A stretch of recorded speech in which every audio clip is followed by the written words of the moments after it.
Halo nakama, kembali lagi bersama kami di Cinime, cerita anime. Kali ini kita akan menceritakan alur cerita anime berjudul Kaiju nomor 8, di mana anime ini akan menceritakan mengenai lelaki yang ingin menjadi seorang petugas penumpas monster bernama Kaiju. Lalu bagaimanakah perjalanannya? Dan inilah Kaiju nomor 8. Cerita pun dimulai dengan kemunculan sosok monster yang disebut sebagai Kaiju yang mirip seperti Godzilla. Karena itu juga, seluruh warga kota pun diharuskan untuk mengungsi dari kota tersebut. Tak lama kemudian, kelompok penumpas Kaiju pun nampak menuju lokasi kemunculan Kaiju. Dan di sisi lain, masyarakat malah nampak tak khawatir atas kemunculan monster tersebut, yang sepertinya hal itu sangatlah biasa terjadi di sana. Bahkan mereka malah bertanya-tanya mengenai kelompok penumpas mana yang akan menghabisi Kaiju kali ini. Tak lama kemudian, sosok gadis keluar dan terjun dari helikopter dengan membawa sebuah senjata. Di samping itu, anggota lainnya mulai menjalankan rencana untuk memancing Kaiju tersebut agar si wanita tadi bisa bergerak dengan bebas. Hingga pada akhirnya,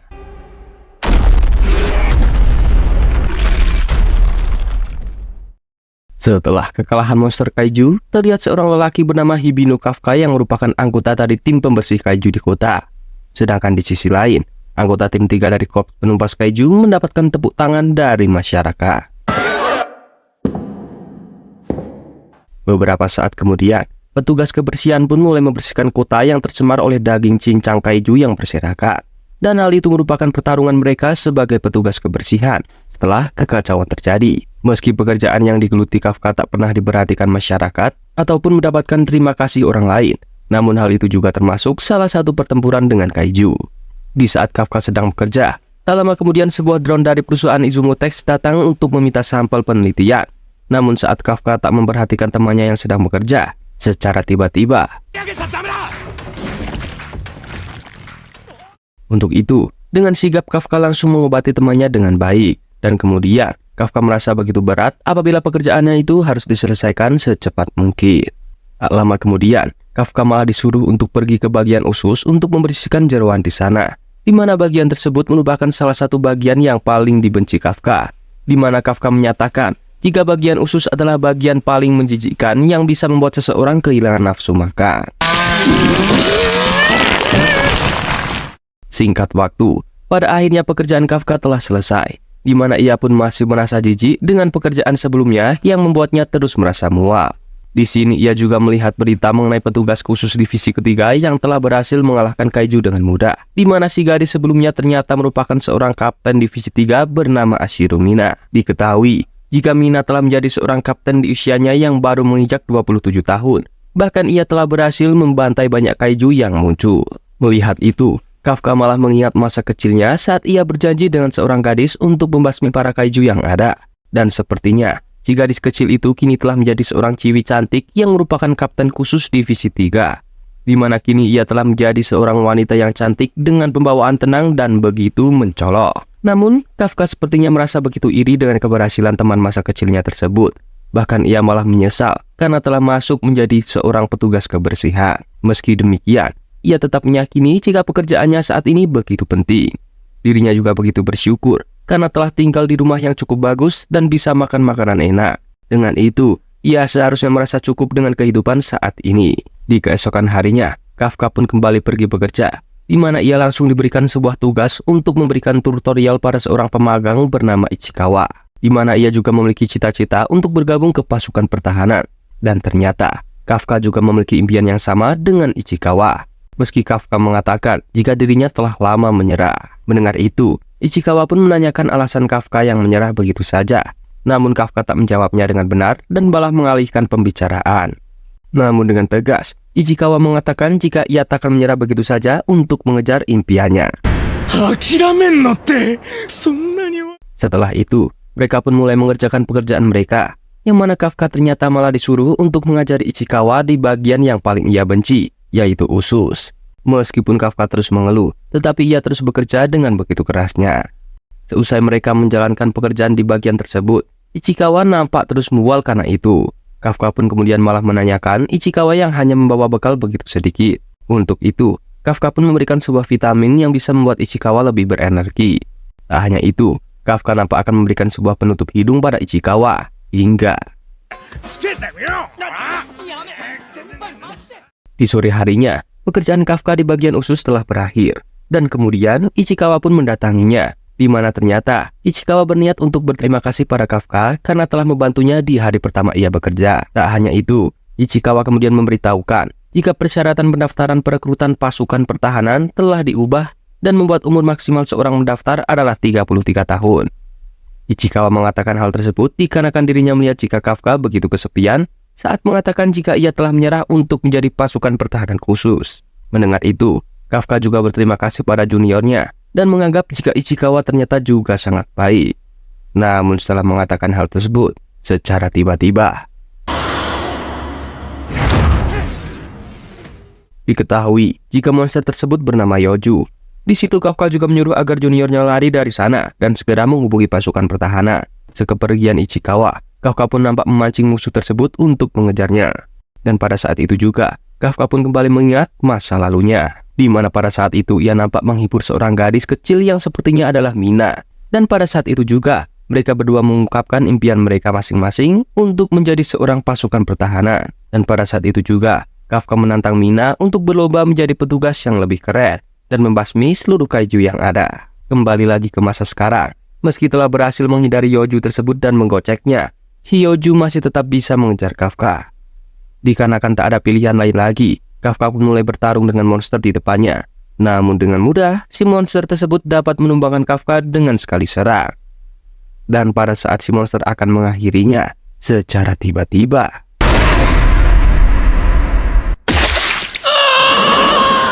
kedatangan Ichikawa membuat Kafka pun malah mengomelinya yang kembali untuk menolong. Ichikawa pun menjawab jika ia kabur dari sana dan meninggalkan seniornya, ia tak akan bisa menjadi seorang petugas pertahanan. Melihat itu pun, Kafka yang sudah tak bisa lagi berjalan memiliki semangat untuk bertarung, walaupun dirinya tak sanggup lagi untuk berdiri. Dan sesaat kemudian,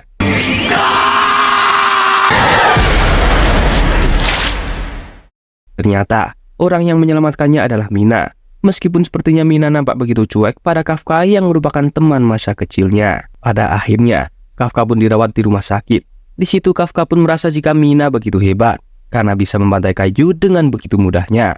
Bahkan, Kafka merasa jika ia telah mencapai tempat yang begitu jauh dengan Mina. Dan tak lama kemudian, juniornya pun menegur Kafka yang ternyata ia juga sedang dirawat di sampingnya. Di mana, lagi-lagi Ichikawa merasa berutang budi karena Kafka telah menyuruhnya berlari. Dan saat itu juga, Ichikawa merasa jika Kafka sangatlah keren. Tak hanya itu, Ichikawa malah menegaskan jika Kafka seharusnya menjadi seorang petugas keamanan saja. Mendengar itu pun, Kafka kembali merasa bersemangat untuk mengejar impiannya tersebut. Dan kemudian, ia juga berterima kasih pada Ichikawa karena telah menyadarkannya. Namun saat sedang merasa bersemangat, secara tiba-tiba muncul sosok monster terbang di depannya. Dan kemudian, Senpai! Melihat hal itu, Kafka dan Ichikawa malah terkejut. Tak hanya itu, seorang kakak yang melihat, sedangkan di sisi lain, terlihat Mina yang sedang mandi sembari memikirkan sosok Kafka yang malah menjadi cupu setelah janji mereka di masa lalu. Kemudian, ia pun mendapatkan kabar jika kaiju telah muncul di sebuah rumah sakit. Untuk itu pun, ia segera akan mendatanginya. Scene kemudian kembali memperlihatkan masa kecil Kafka dan Mina yang selalu bersama dan selalu berjanji untuk menjadi seorang pasukan pertahanan. Kembali lagi ke masa kini, di mana setelah Mina menerima laporan mengenai kemunculan kaiju, ia dan juga seluruh pasukan ketiga nampak berkumpul untuk membantai kaiju yang telah muncul tersebut. Shin kemudian berpindah ke rumah sakit, di mana si kakek masih bergidik karena ketakutan. Dan karena itu pun, Ichikawa menyuruh Kafka tersenyum agar si kakek tak salah paham padanya. Tetapi secara kocak, saat Kafka tersenyum, hal itu malah membuat wajahnya semakin mengerikan, hingga membuat si kakek pun pingsan. Melihat itu, malah membuat Kafka begitu panik. Dan untuk itu pun ia merasa jika ia harus bertanggung jawab dan mencoba mendekati si kakek. Tetapi, hal kocak pun lagi-lagi terjadi padanya. Tak disangka, saat menjadi kaiju, Kafka memiliki kemampuan yang begitu overpower. Bahkan hanya dengan sekali senggol, dirinya bisa menghancurkan apapun. Karena itu juga, Kafka yang merasa jika ia akan membahayakan orang lain berusaha kabur lewat jendela. Tetapi, lagi-lagi ia malah merusak tembok jendela dan kerusakan itu malah membuat orang-orang lebih yakin jika sosok kaiju Kafka adalah monster yang begitu jahat. Tak hanya itu, berita kemunculan kaiju kemasan saset pun telah tersebar di seluruh penjuru kota. sehingga seluruh warga yang ada di sekitarnya disarankan untuk melakukan evakuasi. Saat ini, Kafka dan Ichikawa pun nampak kabur bersama dari kejaran pasukan pertahanan. Saat itu, Ichikawa pun mulai ragu apakah kaiju tersebut masih memiliki kesadaran dari Kafka ataukah tidak. Namun Kafka sendiri merasa ragu apakah dirinya masih bisa disebut manusia apa tidak, dikarenakan saat ini wujudnya malah telah berubah ke mode yang lebih menakutkan. Bahkan Kafka dengan kocak memakan burung yang ada di depannya hidup-hidup, hingga hal itu membuat Ichikawa merasa jijik. Namun tak lama kemudian, Kafka pun kembali ke mode kaiju sasetnya. Setelah itu, kejadian kocak pun terjadi kembali, di mana Kafka yang berubah menjadi kaiju malah merasa belet pipis, namun secara kocak. Karena itu pun, membuat Kafka merasa takut karena dirinya sekarang telah menjadi sosok yang tak normal lagi. Dengan kondisinya yang sekarang, Kafka terus mempertanyakan apakah dirinya masih bisa bergabung ke pasukan pertahanan. Bahkan Kafka pun terdiam karena dia menyadari jika mimpinya untuk menjadi pasukan pertahanan tak akan terwujud. Apalagi untuk mengejar sosok Mina yang begitu jauh. Tiba-tiba, Kafka bisa mendengar suara dari kejauhan karena pendengarannya yang begitu kuat. Dan kemudian ia mengatakan pada Ichikawa jika terdapat sesuatu yang sedang dekat dari bawah tanah. Dan ternyata adalah sosok kaiju, di mana kaiju tersebut nampak sama seperti jenis kaiju yang menyerang mereka berdua sebelumnya. Meskipun Ichikawa merasa heran karena Kafka bisa mengetahui kedatangan kaiju tersebut dengan detail, Ichikawa kemudian mengatakan jika kemunculan kaiju tersebut akan menguntungkan mereka, karena jumlah petugas yang mengejar Kafka akan berkurang. Dan hal itu pun adalah kesempatan yang bagus agar mereka bisa bersembunyi. Sementara itu, di tempat lain terlihat sosok gadis kecil yang menangis saat melihat jika ibunya terhimpit reruntuhan akibat kemunculan kaiju di sana. Di saat si gadis yang terus mencoba menolong ibunya, secara tiba-tiba monster kaiju berada di belakang si gadis, hingga hal itu pun membuat si ibu menyuruh agar anaknya segera pergi dari tempat tersebut. Namun, gadis itu menolak karena tak mau meninggalkan ibunya sendirian, dan terus bersikeras untuk bersama ibunya, hingga melihat kekuatannya sendiri, Kafka malah tercengang, dan kemudian ia menghampiri gadis kecil itu sembari menanyakan keadaannya. Meskipun si gadis tersebut malah nampak ketakutan saat melihat Kafka yang berubah menjadi kaiju. Karena itu pun, Kafka langsung meminta maaf dan berusaha menghibur gadis itu dengan memberikannya senyuman yang ia kira bisa menenangkannya. Namun lagi-lagi, hal itu malah membuat si gadis kecil semakin merinding ketakutan. Menyadari hal itu, Kafka kemudian berencana untuk segera pergi dari sana. Ternyata, kaiju sebelumnya nampak belum mati, dan untuk itu pun Kafka akan berusaha mengajar si kaiju dengan kekuatan penuhnya. Dengan itu, Kafka malah dibuat sangat terkejut sembari mengatakan jangan sampai pukulan penuhnya digunakan pada manusia. Tak lama kemudian, Kafka menyuruh agar si gadis membawa ibunya ke rumah sakit. Namun berhubung gadis itu masih nampak ketakutan saat melihat Kafka, secara perlahan, Kafka pun mulai menghampiri si gadis sembari menenangkannya, karena Kafka sendiri akan segera pergi dari sana. Meski merasa ketakutan, si gadis tersebut kemudian berterima kasih pada Kafka. Hingga hal tersebut membuatnya mengingat kembali kenangan saat bersama Mina yang ingin berjuang sebagai seorang petugas pertahanan. Tak hanya itu, Kafka menyadari jika ia masih bisa berjuang untuk mewujudkan impiannya dan mengejar Mina dengan menjadi sosok pasukan pertahanan. Berkat tekadnya yang begitu berkobar, pada akhirnya Kafka pun mulai bisa mengendalikan wujud kaijunya dan kembali ke wujud manusia. Dan kemudian ia pun pergi bersama Ichikawa. Singkat waktu, Mina yang telah tiba di TKP merasa heran dan bertanya-tanya apa yang sebenarnya terjadi saat ini, di mana ia malah melihat bangkai kaiju yang sudah hancur lebur. Kemudian ia pun meminta gadis kecil untuk menceritakan kejadian yang sebenarnya telah terjadi. Dikarenakan gadis itu masih syok saat mengingat sosok kaiju mengerikan sebelumnya, lantas Mina pun berusaha menenangkannya dengan berjanji bahwa ia pasti akan memusnahkan semua kaiju. Namun, Mina malah dibuat terkejut karena tiba-tiba saja gadis kecil itu malah meminta Mina untuk tak memusnahkan tuan kaiju yang baik, yang sudah menolongnya dan menyelamatkan ibunya. Beberapa waktu berlalu, berita mengenai kemunculan kaiju kemasan saset telah disiarkan di TV. Siaran TV itu menampilkan berita tentang hilangnya sosok kaiju kemasan saset yang telah diberi nama sebagai kaiju ke-8, yang saat ini sedang dicari oleh mereka. 3 bulan pun berlalu sejak insiden tersebut, dan Kafka masih menjadi target pencarian seluruh pasukan pertahanan Jepang.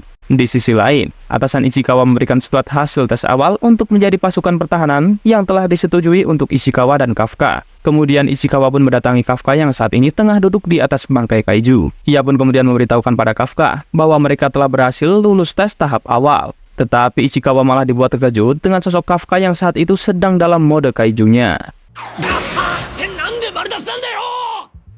Karena itu pun, Ichikawa memarahi Kafka yang tak sadar dengan wujudnya, karena saat ini ia masih diburu oleh pihak pasukan pertahanan. Diketahui pula, jika saat ini Kafka telah bisa memanipulasi wujudnya dari manusia ke kaiju maupun sebaliknya. Saat Ichikawa memberikan hasil tes mereka yang lulus di tahap awal, hal itu tak membuat Kafka begitu senang, karena sebelumnya Kafka telah berulang kali lulus di tes tahap awal, meskipun pada akhirnya ia gagal di tahap kedua. Ichikawa kemudian menanyakan kepada Kafka tentang keseriusannya dalam mengikuti tes. Dia khawatir Kafka akan ketahuan di tes kedua karena tesnya akan diawasi langsung oleh anggota pasukan pertahanan. Namun, Kafka tetap teguh dengan pendiriannya dan bersikeras mengikuti tes karena usianya sudah 32 tahun. Dan kali ini adalah tahun terakhirnya untuk bisa mengikuti tes tersebut. 10 hari kemudian, tes seleksi kedua pasukan pertahanan bagian Tokyo Barat akhirnya telah dimulai di markas pasukan pertahanan daerah Tachikawa. Ichikawa pun terkesan saat melihat gedung markas yang sangat besar, di mana menurut Kafka hal itu lumrah karena markas ini memiliki hubungan kerjasama dengan pihak pertahanan militer negara Jepang, di mana jika dalam keadaan darurat, kedua pihak akan mengirimkan seluruh pasukan dari wilayah Tokyo Barat. Melihat ada banyak anggota pasukan pertahanan di sana, Ichikawa kemudian kembali mengingatkan agar Kafka tak berubah seenak jidat, karena hal itu bisa saja membuatnya langsung terbunuh seketika. Di tengah perbincangan mereka, tiba-tiba ada seorang gadis yang menegur mereka, yang mana gadis tersebut malah memanggil Kafka dengan sebutan Om Burhan. Hingga hal itu pun membuatnya tak menerima itu. Tak hanya itu, si gadis malah meminta Kafka agar ia memindahkan mobil dari tempat parkirnya sekarang, dikarenakan mobil Kafka saat ini telah menghalangi mobilnya, yang padahal tempat parkir di sana masih banyak yang kosong. Namun si gadis egois tersebut tetap kekeh dengan keegoisannya, di mana ia mengatakan jika nomor area parkir yang terhalang tersebut berangka 5, yang merupakan angka keberuntungannya saat ini. Dikarenakan Kafka terus ngotot tak mau memindahkan mobilnya, hal itu membuat si gadis egois tersebut akan memindahkannya sendiri dengan kekuatan yang ia miliki. Setelah itu, si gadis nampak akan membuka jaketnya, hingga hal itu membuat Kafka sedikit panik.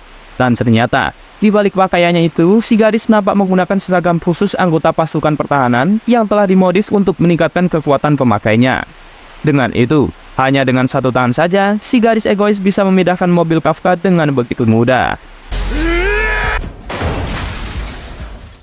Ichikawa yang kaget melihat hal itu kemudian bertanya, bagaimana si gadis egois bisa melakukannya. Kemudian, si gadis memperkenalkan dirinya, yang mana ia bernama Kikoru Shinomiya, yang merupakan peserta nomor 2016, yang mana ia juga mengatakan jika ia telah banyak menghabisi kaiju, dan hal itu juga merupakan hobinya. Pada saat itu juga, secara mengejutkan, si gadis yang memiliki pengalaman dengan kaiju tersebut tiba-tiba mengatakan jika Kafka memiliki bau yang sama dengan seekor kaiju. Mendengar itu pun, dengan sigap Reno memberitahukan bahwa mereka berdua berasal dari tim pembersih jasad kaiju, sehingga mereka nampak memiliki bau seperti kaiju pula. Setelah Kafka menyindir karena telah seenaknya parkir di tempat parkir mereka tadi, Kikoru yang sempat melihat kekuatan Kafka pun menjadi sangat tertarik dengannya. Meski demikian, dirinya berniat mempermalukan Kafka selama ujian berlangsung, dan sebelum akhirnya ia pergi bersama pelayannya. Setelah itu, Kafka pun mendapat ocehan dari Reno karena telah menggunakan kekuatan kaiju seenak jidat. Hingga kemudian mereka dihampiri oleh beberapa penjaga yang mendengar suara dan tumpahan kencang dari arah mereka. Karena itu pun, pada akhirnya mereka berdua diminta untuk segera masuk ke tempat ujian. Namun, terlihat Kafka yang begitu sulit dalam melewati semua obstacle di ujian ketahanan fisik itu. Karena saat ini, Kafka telah berumur 30 tahun yang membuat fisiknya semakin lemah. Meski demikian, tekad untuk tidak menggunakan kekuatan kaijunya membuat Kafka harus berada di posisi 219 dari 225 peserta. Tak hanya itu, Kafka semakin dibuat kena mental setelah Kikoru yang datang dan memamerkan jika dirinya mendapatkan peringkat 5 besar di ujian fisik kali ini. Di samping itu, Reno malah merasa senang karena Kafka yang tak menggunakan kekuatan kaijunya sama sekali, walaupun pada akhirnya ia berada di peringkat bawah. Namun hal itu malah membuat Kafka menyesal, karena dirinya tak memakai kekuatan kaiju hingga dirinya dibully oleh si cegil Kikoru. Sementara itu, nampak wakil komandan Hoshina yang baru menyerahkan dokumen para peserta ujian pada Mina.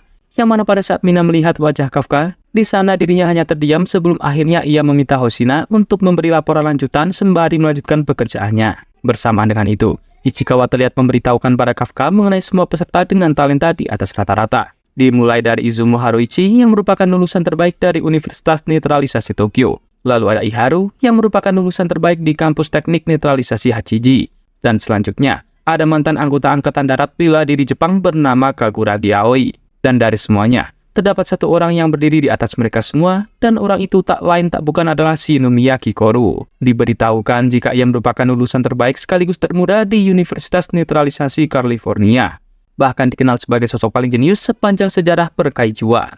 Belum selesai membahas para pendaftar tahun ini, Kafka dibuat terkejut karena Kikoru nampak datang menghampirinya untuk meledeknya kembali. Tak cuma mendapatkan gelar sebagai penguntit Kikoru, Kafka bahkan diledek karena telah 2 kali mempermalukan diri. Dan sementara itu, Kikoru merasa penasaran harus berapa kali lagi dirinya mempermalukan si Kafka agar ia bisa mengeluarkan kemampuan aslinya. Singkat waktu, setelah Reno menenangkan Kafka dengan memberitahukan jika ujian berikutnya akan memiliki hubungan dengan pekerjaan mereka sebagai tim pembersih kaiju. Mendengarnya, sontak hal itu membuat Kafka menjadi lebih bersemangat. Tibanya mereka di depan gerbang raksasa, nampak ujian selanjutnya akan diawasi oleh wakil Kapten Hoshina secara langsung. Di sini, Kafka dan Reno dibuat begitu terkejut karena ujian final kali ini bukanlah pembersihan jasad kaiju, melainkan mengalahkan monster-monster yang telah disediakan oleh panitia. Kikoru yang melihat hal itu pun langsung tertawa terbahak-bahak melihat kekonyolan Kafka. Di samping itu, Kafka kembali meminta klarifikasi dari Reno, tetapi jelas dirinya sendiri juga kaget dan beranggapan jika ujian akhir pada tahun ini telah berubah. Terlihat jika masing-masing peserta diberi seragam anti kaiju berjenis GX4552 ciptaan perusahaan teknologi Izumitek. Setelah dipakai, Reno dibuat sangat terkejut begitu merasakan seragam anti kaiju yang bisa menyesuaikan diri dan seperti menyatu dengan tubuhnya. Bahkan ia juga menyadari adanya peningkatan kekuatan di dalam tubuh. Shin kemudian berpindah ke ruang pengawas. Di sini diperlihatkan Okonogi dan beberapa teknisi yang sedang mengawasi kondisi seragam semua peserta dari satu layar monitor besar di sana. Dirinya kemudian memberitahukan persen output kekuatan tempur yang dimiliki oleh masing-masing peserta. Dimulai dari Ichikawa Reno yang memiliki kekuatan output sebesar 8%, Izumo 18%, Aoi 15%, dan Iharu sebesar 14%. Terlihat Kafka yang begitu khawatir karena ia merasa jika tidak akan lolos setelah apa yang terjadi sebelumnya di ujian. Bahkan Kafka terlihat menyalahkan Reno karena dorongan Reno lah yang menyebabkan ujian kali ini penuh dengan ketegangan. Tak lama kemudian, sosok manajer datang memberitahukan jika ada surat untuk mereka berdua yang ternyata surat tersebut berasal dari Biro Pertahanan Kaiju yang akan memberitahukan hasil mereka. Sebelum membukanya, Kafka malah berpikir apakah ia akan lulus atau tidak dengan perasaan ragu karena ini adalah kesempatan terakhirnya untuk mendaftar sebagai pasukan khusus penanganan Kaiju. Di samping itu, Kafka kembali bertanya-tanya apakah saat ini ia akan bisa berada di samping Mina. Shin kemudian berpindah dan terlihat para kandidat pasukan pertahanan berkumpul untuk melaksanakan upacara penobatan mereka. Di sana terlihat Reno, Iharu, Aoi, Izumo Haruichi, dan Kikoru Shinomiya yang berada di peringkat pertama. Berarti, mereka telah dinyatakan lulus seleksi ujian nasional divisi pertahanan. Tak lama kemudian, Iharu pun mulai memperkenalkan dirinya pada Reno. Dan kemudian Iharu menanyakan apakah Kafka lolos atau tidak. Namun hal itu masihlah abu-abu. Beberapa saat kemudian, Mina pun datang dan akan membagikan sertifikat sebagai bukti jika mereka telah lulus seleksi. Dikarenakan berada di peringkat pertama, Kikoru mewakili para kandidat lain untuk menerima sertifikat kelulusan serta mengambil sumpah pasukan pertahanan. Setelah itu, Mina mengucapkan terima kasih karena Kikoru telah berkontribusi besar dalam insiden di ujian terakhir. Karena itu juga, tidak ada korban jiwa yang berjatuhan. Mendengar hal itu, Kikoru hanya bisa terdiam karena bukan ia yang mengalahkan Honju besar. Bahkan Kikoru merasa jika seharusnya Kafka lah yang mendapatkan ucapan terima kasih tersebut. Di tengah kekesalan Kikoru karena Kafka telah menghilang begitu saja pada saat ujian dan saat ini tak ada di sana. Secara tiba-tiba, Kafka muncul dan hal itu membuat kandidat lain merasa terkejut. Ternyata, saat penilaian berlangsung, Kafka seharusnya dinyatakan tak lolos ujian karena berperingkat rendah di tes fisik dan di tingkat adaptasi seragamnya yang malah 0. Namun pada saat itu, wakil Kapten Hoshina secara tiba-tiba ingin menerima Kafka, di mana ia beralasan meski prestasinya di bawah rata-rata dan tidak memenuhi standar menjadi petugas. Namun di ujian terakhir, Kafka telah berhasil menemukan titik vital Kaiju dan membantu rekan lainnya serta berkontribusi dalam proses pemusnahan Kaiju. Meskipun Hoshina sebenarnya tidak yakin jika Kafka bisa dipromosikan menjadi petugas umum, namun ia tetap akan membiarkannya latihan di tim kecilnya sebagai kadek. Dan karena status itu, Kafka pun tak bisa mengikuti upacara pengesahan. Setelah itu, Mina berpidato dan mengucapkan terima kasih karena para peserta telah bersedia bergabung dalam pasukan pertahanan. Ia juga memberitahukan bahwa kemunculan dan kekuatan Kaiju tahun ini jauh lebih kuat dibanding tahun sebelumnya. Ditambah, terdapat peristiwa aneh tentang Kaiju yang mati namun bisa bangkit kembali. Di sini Mina pun berharap agar mereka bisa mempercayakan nyawanya padanya. Dan ia bersumpah akan berada di garis depan untuk menjadi tombak dan perisai dari pasukan pertahanan. Mendengar itu, Secara tiba-tiba Kafka berbicara tanpa izin dan memanggil nama Mina yang merupakan atasannya. Hingga pada akhirnya, ia pun dihukum push up 100 kali, dan karena kelakuan Kafka itu malah membuat Hoshina tertawa atas tingkah lakunya. Di sisi lain, ia juga dibuat heran saat melihat Mina tersenyum kecil. Di samping itu, Konami pun mengatakan dengan sinis bahwa staf pelawak di tim Hoshina langsung melakukan tugasnya sebagai seorang badut dengan kekonyolannya. Wakil Kapten Hoshina pun mengingatkan bahwa pekerjaan ini membuat orang-orang menjadi murung. Oleh karena itu, mereka membutuhkan orang kocak seperti Kafka. Namun, alasan sebenarnya Hoshina merekrut Kafka adalah karena saat Kaiju bangkit, muncul sebuah reaksi berkekuatan 9,8. Meski merasa ini merupakan kesalahan mesin, di saat bersamaan tanda vital seseorang hilang begitu saja dari pengawasan. Tak hanya itu, kemampuan adaptasi seragam Kafka yang rendah membuat wakil kapten merasa ada yang aneh, dan ia akan menyelidiki keraguannya dengan menempatkan Kafka di sisinya. Setelah melakukan 100 kali push up dan menerima tepuk tangan dari para petugas lain, Kikoru datang dan meminta Kafka untuk ikut dengannya. Melihat Kikoru ingin berbicara empat mata, Iharu pun salah paham dan menganggap bahwa Kikoru akan menyatakan cintanya. Namun Kikoru pun langsung membantah hal tersebut. Singkat waktu, Kafka pun menceritakan asal-usul dirinya bisa berubah menjadi sosok kaiju. Mendengar Kafka bisa berubah wujud setelah kelolotan kaiju mini, Kikoru pun merasa terkejut. Kafka juga menjelaskan bahwa pada awalnya ia ingin menceritakan keanehannya pada pasukan pertahanan karena menganggap kejadian ini bisa diobati. Mendengarnya, Kikoru pun berkata bahwa hal itu tidak mungkin, karena Kafka akan diperiksa dan diteliti, bahkan hal itu bisa saja membuat Kafka berakhir. Kafka yang ketakutan pun kemudian meminta Kikoru agar tidak membocorkan rahasianya. Dengan menghela nafas, Kikoru menyetujui hal itu karena bagaimanapun Kafka telah menyelamatkannya. Namun apabila Kafka sampai mencelakai manusia, Kikoru pasti akan maju dan membunuh Kafka. Mendengarnya, Kafka pun tersenyum. Bahkan ia akan mengandalkan hal tersebut apabila Kafka benar-benar menjadi ancaman nantinya. Scene kemudian berpindah ke tempat latihan, di mana Reno nampak sedang melakukan latihan menembak. Dan terlihat jika Reno berhasil menyelesaikannya dalam waktu 2 menit 35 detik dan kekuatan tempur yang dilepaskan sebanyak 18%. Melihat para pemula tersebut, Hoshina merasa jika kemajuan mereka sangatlah cepat hanya dalam waktu yang singkat. Di samping itu, Iharu terlihat begitu kesal dan tak ingin kalah dari Reno. Karena itu, ia pun mencatatkan waktu 2 menit 15 detik dan kekuatan tempur yang dilepas sebanyak 20%. Sementara itu, Kikoru mencatatkan waktu 1 menit 16 detik dan kekuatan tempur yang dilepas sebanyak 55%. Yang mana kemudian dirinya pun mengejek Reno dan Iharu yang sedang bertengkar. Di tengah para petugas baru yang saling berkompetisi, secara kocak, Kafka malah mencatatkan rekor 6 menit 39 detik dengan kekuatan tempur hanya 1%. Meski hanya 1%, Kafka terlihat bangga dan meminta Kikoru untuk memujinya. Melihat kekocakan tersebut membuat wakil Kapten Hoshina berkata bahwa jika Kafka tak ada kemajuan, ia tidak akan bisa menjadi petugas umum dan akan dipecat setelah 3 bulan. Mendengarnya, Kafka pun merasa syok. Karena itu pun Hoshina meminta untuk lari 10 putaran. Namun karena mereka keberatan, Hoshina menambahnya menjadi 15 putaran. Setelah itu, Kafka dan yang lainnya mandi di pemandian air panas. Di sini Kafka mengatai si wakil Kapten Hoshina sebagai iblis karena telah menghukumnya. Kemudian Iharu meminta Kafka untuk memperkuat ototnya. Namun Reno menjawab bahwa badan Iharu tidak jauh berbeda dengannya. Dan hasil tes fisik mereka juga hampir sama. Melihat mereka bertengkar, Kafka berkata bahwa mereka akan terdiam setelah melihat badan daripada orang dewasa. Dan saat itu, Iharu kagum pada otot Kafka. Namun kemudian, ia tertawa dan berkata bahwa anggota pasukan pertahanan tidak seharusnya memiliki perut buncit sepertinya. Kafka pun menjawab bahwa anak muda seperti mereka juga akan mengalaminya setelah berumur 28 tahun. Di tengah pertengkaran mereka, Aoi datang dengan tubuh berototnya hingga hal itu membuat mereka semua terkejut. Lihat itu, Iharu mengakui bahwa dirinya hanyalah bocah kecil yang kurus kerempeng dibandingkan dengan Aoi. Di sisi lain, Kikoru dan dua temannya melihat sang kapten di pemandian. Karena itu dirinya nampak meminta maaf karena telah mengganggu mandi Mina. Namun Mina tak mempermasalahkannya. Kikoru pun melihat kagum pada tubuh Mina yang tidak tampak lemak sedikit pun. Melihat jika Kikoru terus menatapnya, Mina pun kemudian mengajarinya gerakan dasar untuk melatih otot. Melihat jika Kikoru terus menatapnya, Mina pun kemudian mengajarinya gerakan dasar untuk melatih otot. Kembali ke pemandian pria, di mana Iharu menanyakan alasan rekan-rekan bergabung ke pasukan pertahanan. Di sini Iharu mengatakan bahwa ia masuk pasukan pertahanan demi Kapten Mina. Karena saat SMP ia pernah sesekali diselamatkan oleh sang kapten saat diserang oleh kaiju.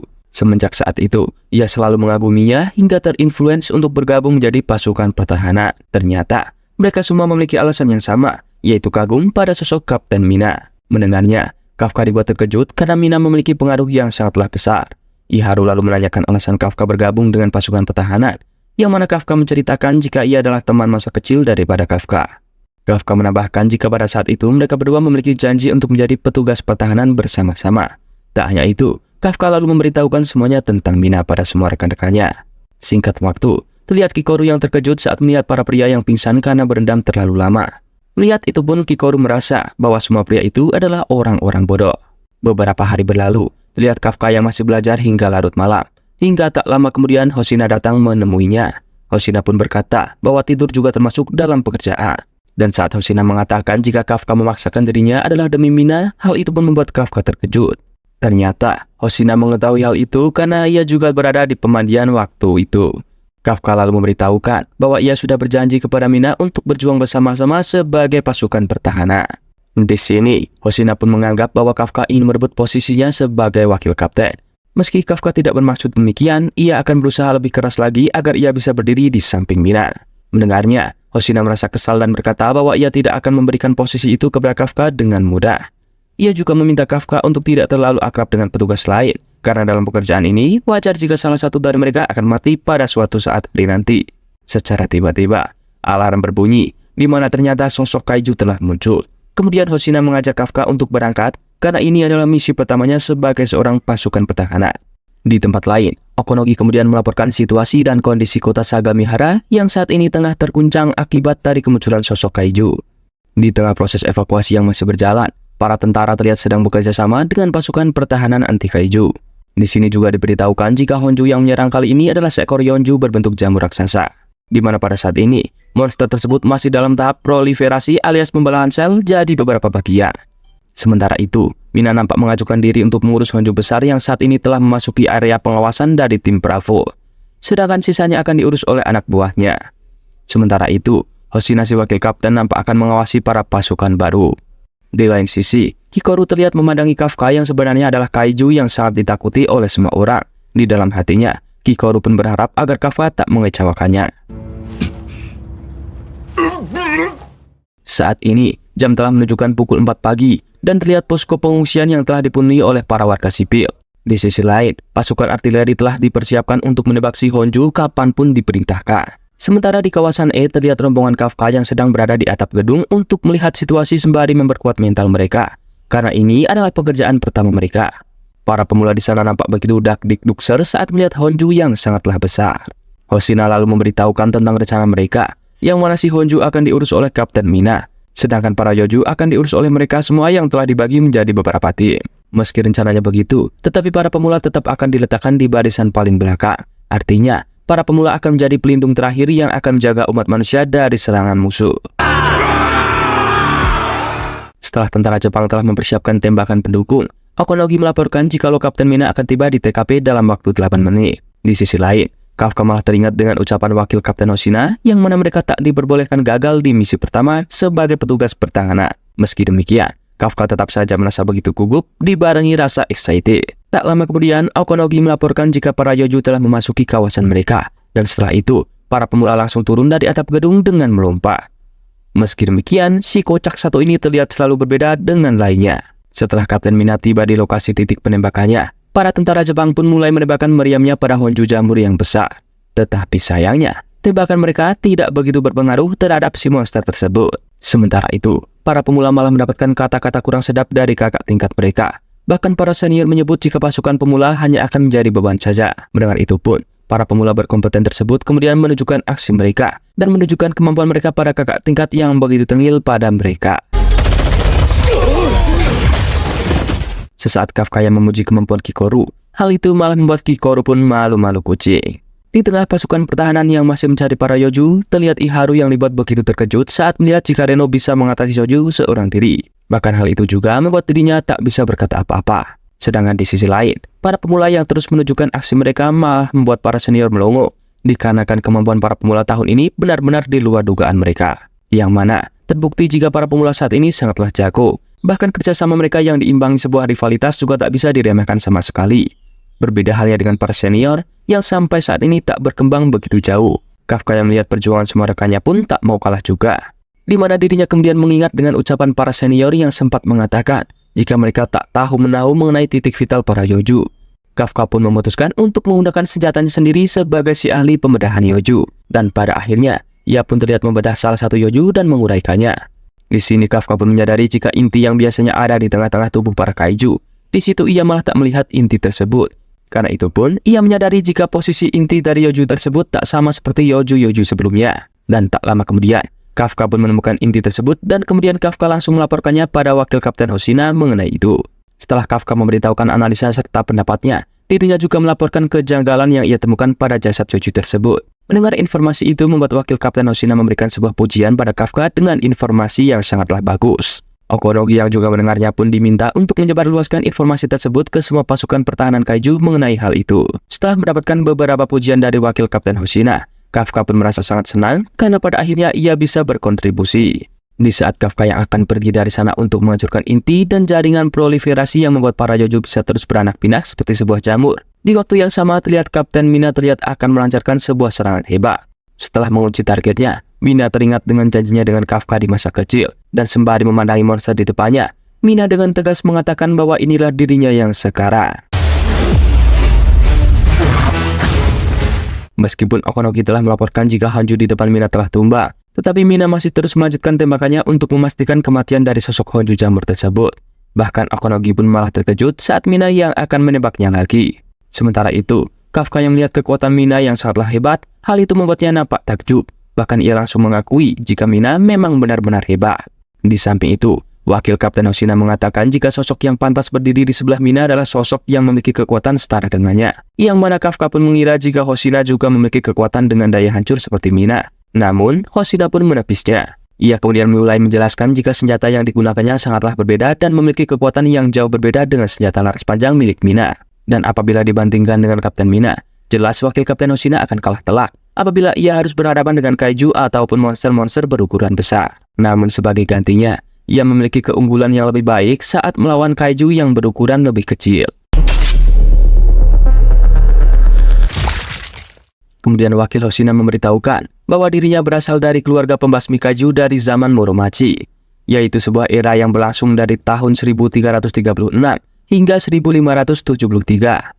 Oleh karena itulah, pelatihannya lebih membuatnya cocok untuk menggunakan katana ketimbang senapan ataupun sejenisnya. Dan setelah Mina berhasil menghabisi Hanju jamur, wakil Kapten Hoshina meminta Kafka untuk bersiap karena dengan tumbangnya sang induk utama, semua Yoju yang tertahan di dalam jaringan proliferasinya akan pecah dan membanjiri area di sekitarnya. Setelah wakil Kapten Hoshina meminta pada semua pasukannya untuk bersemangat, nampak Haruichi, Izumo, dan para pemula yang sudah lelah setelah mengatasi musuh. Dan hal itu menjadi bahan ledakan para senior yang memiliki stamina lebih besar daripada juniornya. Meski demikian, mereka pun tetap akan menjalankan misi dan merampungkan pekerjaan mereka saat ini. Dan pada saat inilah ujian yang sesungguhnya yang harus dihadapi oleh para pemula di sana. Apakah mereka akan mati setelah mencapai batasan output power sebesar 20 atau 30%? Ataukah mereka akan menembus batasan tersebut dan berkembang ke level kapten? Menurut Hoshina, dari semua pemula yang tetap berjuang, hanya Kikoru lah yang memiliki potensi tertinggi untuk mencapai hal tersebut. Sementara itu, setelah Iharu bergabung lagi dengan Reno, terlihat mereka berdua yang mau kembali ke garis depan. Namun di tengah perjalanan, keduanya melihat seorang pembersih jasad kaiju yang sedang diam memandangi salah satu Yoju di sana. Dan kemudian, di sisi lain, terlihat pasukan pembersih kaiju yang hanya bisa melihat pertempuran tadi dari jarak jauh saja. Dan kemudian, salah satu pembersih nampak menanyakan keberadaan si anak baru yang tak ada bersama mereka. Yang mana ternyata, saat ini dirinya sedang berada di depan Iharu dan Reno. Namun saat Iharu dan Reno mendekatinya, secara tiba-tiba, karena itu Iharu pun nampak sangat terkejut jika dirinya akan diserang secara mendadak. Yang mana beruntung lukanya tak terlalu fatal, dikarenakan jantungnya tak terkena serangan saat mencoba menghindar. Tiba-tiba saja, si pembersih tersebut menunjukkan wujud aslinya, yang ternyata adalah sosok kaiju nomor 9 yang disebut sebagai kaiju humanoid. Diketahui juga jika nomor 9 berniat akan menculik salah satu manusia yang akan ia gunakan sebagai bahan eksperimennya. Di mana saat melihat kemunculan daripada sosok kaiju nomor 9, Ichikawa Reno nampak akan melaporkan pada atasannya. Namun yang terjadi, jaringan yang ada terputus dari koneksi. Ternyata, kaiju nomor 9 memiliki sebuah kemampuan yang digabungkan dengan kecerdasannya, sehingga ia pun bisa memutus sinyal dalam jangkauan tertentu.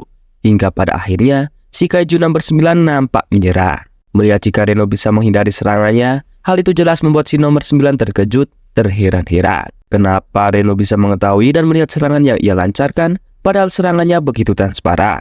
Diketahui jika Reno bisa menghindari serangan dari si nomor 9 setelah Reno mendapatkan informasi dari Kikoru mengenai gaya serangan daripada Kaiju nomor 9, yang mana setiap si Kaiju akan mengeluarkan tekniknya, pasti ia akan menunjuk dan mengeluarkan serangannya dari sana. Oleh karena itu, Reno pun mampu membaca arah serangan Kaiju 9 dari arah telunjuknya, dan pada akhirnya Reno pun nampak bisa menembakkan peluru esnya pada si Kaiju dan membuatnya sedikit terhambat. Untuk itu, Reno kemudian menyuruh agar Iharu pergi dan melaporkan hal tersebut pada atasan mereka.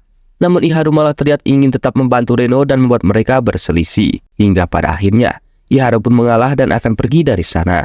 Terlihat jika Reno menyadari akan batasan kekuatannya, di mana bahkan sosok Hikaru yang kuat pun dibuat tumbang oleh Kaiju 9 dengan begitu mudah. Apalagi dirinya hanyalah seorang manusia biasa. Meski begitu, sembari mengingat perjuangan Kafka yang pernah menyelamatkannya, Reno pun berpikir akan bertindak sebagai seorang petugas. Dan setelah itu, Reno pun nampak menghadapi Kaiju 9 sembari terus menghindari serangannya yang tak terlihat. Sementara itu, Iharu yang sedang melarikan diri malah merasa kesal setelah melihat Reno yang akan tetap bertarung meskipun tak bisa menang. Karena itu pun, ia teringat akan perjuangannya yang ingin menjadi sosok kuat seperti Mina. Dan saat ini, Iharu malah berlindung di balik punggung Reno. Kembali lagi pada Reno yang sedang bertarung, di mana terlihat jika Kaiju nomor 9 berpindah di depan Reno dengan kecepatan kilat, dan kemudian ia pun bersiap menyerang. Sungguh tak disangka, di mana Iharu datang kembali menyelamatkan Reno, dan terlihat jika Iharu baru menyadari bahwa dirinya bukan kesal ataupun iri melihat Reno, melainkan dirinya kesal dengan dirinya sendiri yang tak bisa berkembang, namun hanya bisa mendapatkan perlindungan dari orang lain saja. Yang mana pada intinya, Iharu tak ingin dilindungi melainkan ingin melindungi meskipun tubuhnya sangatlah lemah.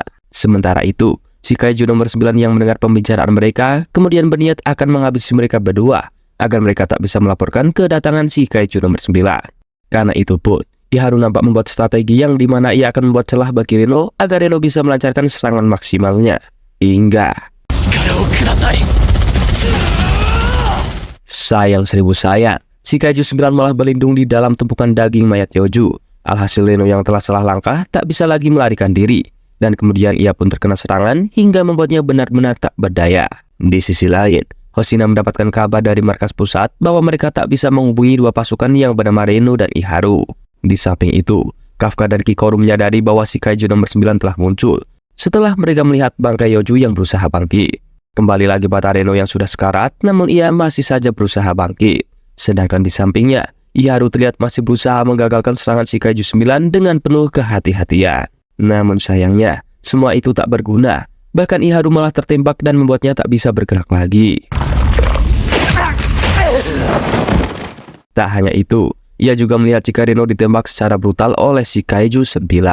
Melihat itu, Iharu begitu sedih karena sebagai rekan dirinya tidak bisa melakukan apapun dan dirinya mengakui bahwa Reno adalah orang hebat yang sangat pantas menyandang gelar kapten di masa depan. Tetapi saat dirinya akan kembali menyerang, secara tragis senjatanya tak bisa digunakan lagi. Karena itu pun, ia hanya bisa pasrah dengan keadaannya. Namun secara tiba-tiba, hal ajaib pun terjadi. Kekuatan plot twist pun pada akhirnya menyelamatkan Iharu dan Reno yang sekarat, di mana Kafka datang di waktu yang tepat dan kemudian menghantam si Kaiju nomor 9 hingga kepalanya terpisah dari badannya. Setelah itu, Kafka datang menghampiri rekannya, di mana Reno malah hanya berpikir bahwa dirinya masih terlalu lemah. Padahal dirinya sudah berjuang keras agar tak membiarkan Kafka berubah wujud menjadi sosok Kaiju. Namun, akibat kelemahannya itu, Kafka malah berubah wujud untuk menyelamatkannya. Setelah itu, Kafka nampak menyuruh Ichikawa Reno untuk beristirahat dan memulihkan lukanya. Sementara itu, Kafka akan membalaskan perbuatan Kaiju 9 yang telah membuat Reno sekarat. Di samping itu, Iharu terlihat begitu terkejut saat melihat Kaiju humanoid yang sekarang ada dua, yang mana si Kaiju 9 nampak menyambungkan kembali kepalanya. Sembari menyatakan jika sosok Kaiju 8 sangatlah kuat. Untuk itu si Kaiju 9 akan menggunakan teknik terkuatnya untuk menyerang Kafka. Di mana saat melihat itu, Reno dan Iharu terlihat bergidik. Namun Kafka hanya melongo melihat serangan Kaiju nomor 9 dan dengan santainya, Kafka pun terlihat menghalau serangan si nomor 9 dengan teriakannya saja. Setelah itu pun, Kafka nampak menghajar Kaiju 9 hingga hancur berantakan. Namun saat Kafka akan menghancurkan inti daripada si Kaiju 9, pasukan pertahanan berdatangan dan mengepung Kafka. Di sisi lain, terlihat jika Kikoru nampak terus mengajar para musuhnya, meskipun senjatanya tak bisa lagi digunakan. Tetapi di dalam hatinya, Kikoru bertanya-tanya kemana perginya Kafka saat ini. Yang mana sebelumnya, Kafka berkata bahwa ia akan pergi membantu Reno, karena ia menyadari bahwa Reno tak akan mungkin bisa melawan Kaiju 9. Dan untuk menemukan lokasi keberadaan si nomor 9, Kafka pun berubah wujud menjadi Kaiju agar ia bisa mendeteksi keberadaannya. Di samping itu, saat ini pihak markas melaporkan bahwa mereka telah menemukan kemunculan Kaiju yaitu si nomor 8. Mendengar itu, Kikoru merasa kesal karena saat ini keberadaan Kaiju nomor 8 alias Kafka telah diketahui. Sementara itu, saat ini Kafka benar-benar bingung harus melakukan apa. Hingga hal itu kemudian membuat si nomor 9 bisa kabur dari pertempuran dan selamat. Karena itu juga, Kafka nampak menghantam tanah dan melarikan diri dengan cara meloncat setinggi mungkin, dan kemudian ia pun mendarat di sebuah gang. Namun apesnya, keberadaan Kafka malah diketahui oleh Hoshina, dan hal itu pun membuat Kafka merasa bingung. Saat dirinya menerima kabar bahwa wakil Kapten Hoshina sedang berhadapan dengan sosok Kaiju nomor 8 alias Kafka. Lantas, Hoshina langsung menyerang dengan kecepatan yang sangat tinggi, hingga membuat Kafka kerepotan untuk menghindar dan tak mungkin untuk menyerang balik. Kafka pun menyadari bahwa Hoshina bukanlah lawan yang harus ia lawan. Dan kali ini Kafka benar-benar dibuat terkejut ketika melihat ekspresi Hoshina yang begitu serius saat mengarahkan energi sebesar 92%.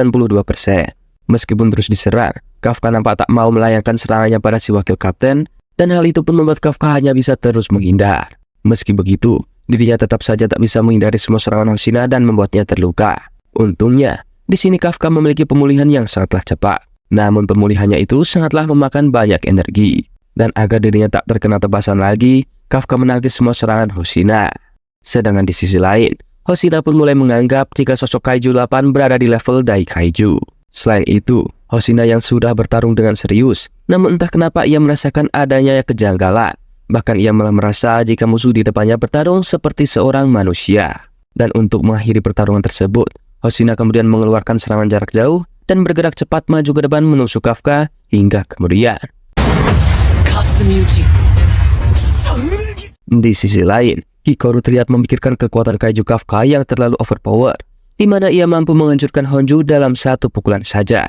Namun di sini Kikoru kemudian bertanya-tanya, apakah dirinya bisa terus mempercayai Kafka yang bisa berubah menjadi sosok Kaiju. Hingga tak lama kemudian, ketika Kafka datang, Kikoru pun malah terlihat begitu senang. Dan terlihat Kafka pun nampak berusaha berjalan untuk menemui sahabatnya yaitu Reno. Namun Kikoru memberitahukan agar Kafka lebih tenang karena Reno pasti baik-baik saja. Di mana hal itu karena ia menggunakan seragam anti Kaiju yang memiliki efek penyembuhan otomatis. Selain itu, seharusnya Kafka mengkhawatirkan keadaannya sendiri. Hal itu karena setelah bertarung melawan Hoshina, pastinya si wakil kapten merasakan hal yang janggal dengan keadaan si Kaiju nomor 8. Di samping itu, Hoshina terlihat begitu murung karena membiarkan Kaiju nomor 8 kabur. Lihat itu, Mina pun langsung memoto wajah frustasi Hoshina yang akan dijadikannya sebagai kenang-kenangan. Karena Mina menganggap jika Hoshina sangat jarang menunjukkan ekspresi cemasnya.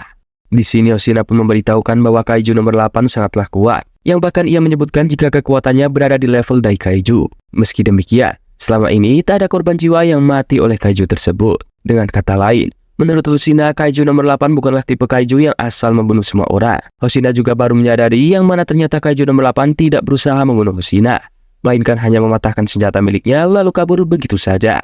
Yang mana menurut Hoshina, gaya bertarung nomor 8 begitu mirip dengan sosok manusia. Tetapi mendengar itu, menurut Mina mau tipe apapun Kaijunya, mereka harus tetap dibasmi. Tiba-tiba saja, terdapat sebuah laporan dari pasukan lain yang dimana menurut keterangan Reno dan Iharu, Kaiju nomor 9 bisa berubah wujud menjadi sosok manusia. Di mana hal itu membuat semua pasukan pun harus semakin waspada dengan itu. Di sisi lain, diperlihatkan Kaiju nomor 9 yang berjalan dengan rasa sakit yang masih terasa setelah kabur saat melawan nomor 8. Hingga sesaat kemudian, ia pun bertemu dengan manusia dan kemudian ia langsung memakannya lalu mengambil wujud si manusia tersebut. Singkat cerita, kini Reno telah bangkit dari pingsannya, di mana dirinya telah dijaga oleh Kafka dan Kikoru. Di sini terlihat jika Reno sangatlah senang saat melihat Kafka yang baik-baik saja. Namun dengan begitu kasar, Kafka malah membalikkan pernyataan tersebut pada Reno yang saat ini masih terbaring lemas. Tiba-tiba saja, Iharu pun datang sembari memuji Kaiju nomor 8 yang sangatlah keren, karena ia telah datang dan menyelamatkan mereka seperti sosok pahlawan saja. Yang mana secara kocak, Kafka pun malah tersipu saat mendengar pujian tersebut. Hingga hal itu pun membuat Kikoru merasa begitu panik. Singkat cerita, Iharu dan Reno yang telah sehat langsung diberi sambutan meriah oleh pasukan pertahanan. Para pemasak nampak menghidangkan beberapa masakan kelas atas hingga hal itu membuat semua orang pun terkejut. Si pemasak kemudian menjelaskan meski makanan tersebut sangatlah mewah, tetapi semua itu akan diberi harga yang murah. Hal itu ternyata semua itu adalah ulah daripada Izumo yang mengenal para pemasak tersebut. Setelah itu pun, Kikoru menjelaskan bahwa Izumo merupakan putra dari pemilik perusahaan terbesar alias perusahaan pembuat seragam kaiju untuk para pasukan pertahanan. Yang berarti, Izumo juga termasuk dari salah satu anak terpandang selain Kikoru. Tak lama kemudian, Hoshina pun datang lalu menyuruh semuanya untuk bersulang bersama-sama atas keberhasilan misi pertama mereka sebagai pasukan pertahanan. Dan terlihat jika semua orang nampak gembira hingga kemudian membuat Reno lega dan merasa begitu senang. Di tengah kebahagiaannya, Hoshina malah menyatakan jika Reno terlalu naif. Itu karena bagian serunya akan segera dimulai saat ini. Dan benar saja, ketika semuanya sudah mabuk, tiba-tiba mereka bertengkar lalu saling menyalahkan dan mengkritik bagian-bagian yang salah ketika bertempur. Meskipun mereka semua bertengkar, Reno pun mulai menyadari sesuatu yang dimana mereka makin akrab dan berujung membahas misi agar mereka bisa melakukannya lebih baik lagi. Dengan kata lain, mereka semua kini mulai menyadari kekurangan masing-masing setelah melakukan pertempuran yang sesungguhnya di misi pertama. Hal itu artinya, semua orang yang ada di sini sedang berusaha untuk menjadi lebih kuat lagi.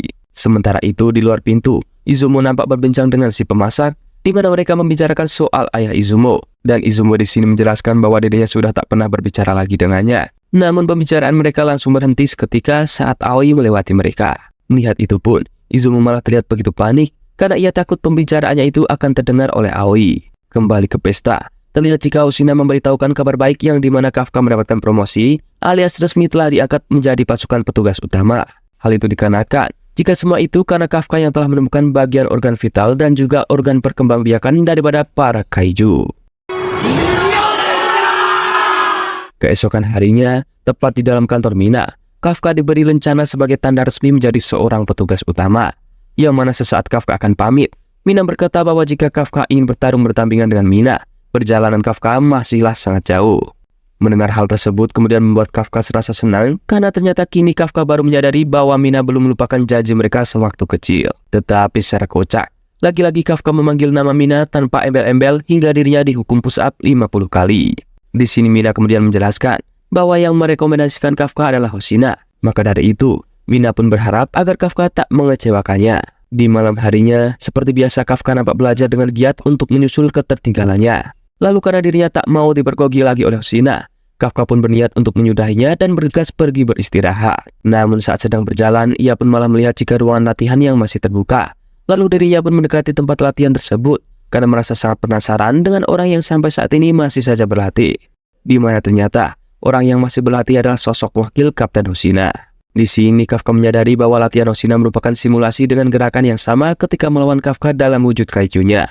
Yang mana saat melihat itu, seketika Kafka pun dibuat bergidi. Saat menyadari jika Kafka sedang mengintip, Hoshina menegaskan dengan wajah yang seram bahwa dirinya sedang berlatih agar bisa membelah kaiju nomor 8. Hingga hal itu pun membuat Kafka sangatlah panik. Ya karena ia adalah sosok kaiju 8 sendiri. Tak hanya itu, Hoshina kembali mengatakan bahwa dirinya akan menghancurkan organ vital milik kaiju nomor 8 dengan kemampuan maksimalnya saat mereka bertemu lagi. Selain itu, Hoshina memperingatkan bahwa kaiju nomor 8 maupun 9 bukanlah tandingan petugas biasa. Dan seseorang yang akan menghadapinya hanyalah Hoshina seorang. Dengar itu, Kafka berkata bahwa dirinya akan menjadi kekuatan bagi pasukan pertahanan ini. Yang mana saat mendengar kepedean daripada Kafka, hal itu pun membuat Hoshina merasa kesal dan langsung meremas Kafka. Scene kemudian berpindah di tempat lain, di mana kita diperlihatkan segerombolan monster terbang yang dipimpin oleh sosok kaiju yang sepertinya sangatlah kuat. Kembali pada Hoshina yang sampai saat ini masih sangat penasaran dengan sosok kaiju humanoid yang mulai bermunculan. Bahkan ia masih terngiang-ngiang dengan duelnya melawan sosok kaiju 8, yang mana pada saat itu ia serasa bertarung dengan sosok manusia. Ditambah lagi sosok kaiju 9 yang bisa berbicara dan juga berubah wujud menjadi manusia. Sementara itu, Kafka nampak termenung sendirian di atap gedung divisi 3, di mana ia masih saja memikirkan perkataan Hoshina yang memiliki harapan besar padanya. Dan tentu saja, Kafka pun merasa harus menjawab harapan Hoshina tersebut dengan sangatlah serius. Namun saat hendak kembali, dirinya melihat hal yang aneh di atas langit, di mana secara tiba-tiba. Melihat itu, Kafka pun sangat terkejut saat melihat itu, yang mana serangan mengerikan tersebut terus menghujani pangkalan utama divisi 3 serta bangunan-bangunan besar di sekitarnya. Bersamaan dengan itu, para prajurit dan petugas pasukan pertahanan pun nampak terjaga. Hingga kemudian, Hoshina pun menanyakan status darurat ini pada ruang operasi yang dipimpin oleh Konomi. Dan kemudian, Konomi menyampaikan bahwa telah muncul puluhan kaiju di tempat tersebut. Dan jika dilihat dari situasinya, kemungkinan para kaiju itu menyerang dari atas langit. Dan kemudian, Konomi dibuat sangat tercengang setelah menyadari bahwa kekuatan para Yoju yang sedang terbang nampak setara dengan Honju. Di sisi lain, Hoshina pun segera mengenakan baju tempurnya. Dan kemudian ia pun memimpin pertempuran melawan para kaiju, dikarenakan Kapten Mina saat ini sedang tidak ada di tempat. Ia juga memerintahkan seluruh prajurit untuk beralih ke mode tempur sepenuhnya. Dan kemudian Hoshina menyuruh seluruh pasukan untuk memancing musuh ke lokasi latihan dan tak boleh keluar dari pangkalan tersebut. Dan kemudian, seluruh pasukan nampak bergegas untuk menghadapi gerombolan-gerombolan musuh. Di sisi lain, Kafka yang sampai saat ini masih berada di atas gedung, dirinya merasa tak menyangka saat melihat seluruh pangkalan Divisi 3 berubah menjadi lautan api. Kemudian ia mengidentifikasi bahwa kaiju yang berterbangan adalah tipe Wyvern yang tentu saja sangatlah merepotkan. Sebagai orang yang paling mengerti seluk-beluk perkaijuan, Kafka menangkap suatu keanehan pada para Wyvern tersebut. Untuk itu, Kafka segera menelpon Hoshina dan melaporkan keanehan itu. Dijelaskan jika setiap tahun akan muncul 10 ekor kaiju tipe Wyvern, tapi para Wyvern itu memiliki kesamaan di mana semuanya beraksi secara sendirian. Namun pada kali ini, mereka terlihat bergerak secara bersamaan. Hal ini pun membuat Hoshina menyimpulkan bahwa ada satu pemimpin super kuat yang bisa mengendalikan kawanan Wyvern tersebut.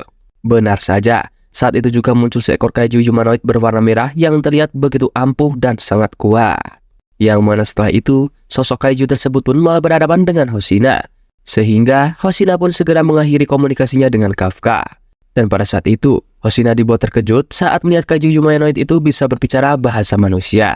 Kemudian kaiju bernomor 10 itu kemudian bertanya pada Hoshina siapakah orang terkuat yang ada di pangkalan tersebut.